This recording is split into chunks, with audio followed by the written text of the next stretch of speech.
29 লাখ সদস্যৰে অসমত শক্তিমন্ত বিজেপি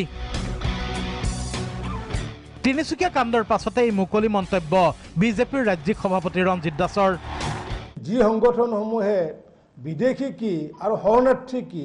সেইটোৰ যদি শব্দৰ যদি অৰ্থ যদি বুজি নাপাই পেলাই মানুহক যদি আৱেগিক কৰা যদি প্ৰচেষ্টা যদি পুনৰবাৰ হাতত লয় তেতিয়াহ'লে ভাৰতীয় জনতা পাৰ্টিৰ কাৰ্যকৰ্তাসকলে বহি নাথাকে ভাৰতীয় জনতা পাৰ্টিৰ 29 লাখ কাৰ্যকৰ্তাসকলে আমি দলীয় কাম কৰি আহিছোঁ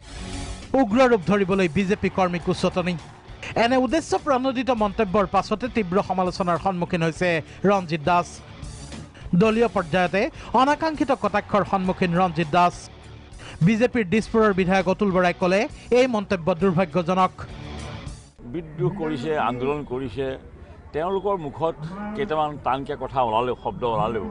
চৰকাৰী পক্ষ বা চৰকাৰী পক্ষৰ দলে শব্দবিলাক কথাবোৰ বাক্যবোৰ মানুহে হজম কৰা বিধৰ হ'ব লাগে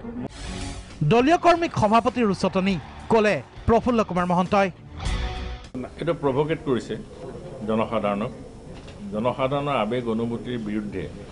তেওঁলোকক উত্তেজিত কৰিবৰ কাৰণে প্ৰয়াস কৰিছে যাতে তেওঁলোকৰ সুবিধা হয় কংগ্ৰেছ এআইডিএফৰ সমালোচনা সাম্প্ৰদায়িক বাতাবৰণ হিন্দু মুছলমানৰ ৰাজনীতি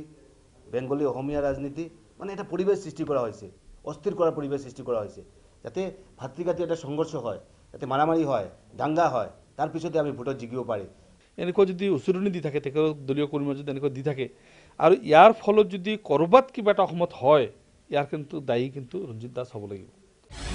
ব্যুৰো ৰিপৰ্ট প্ৰাগ নিউজ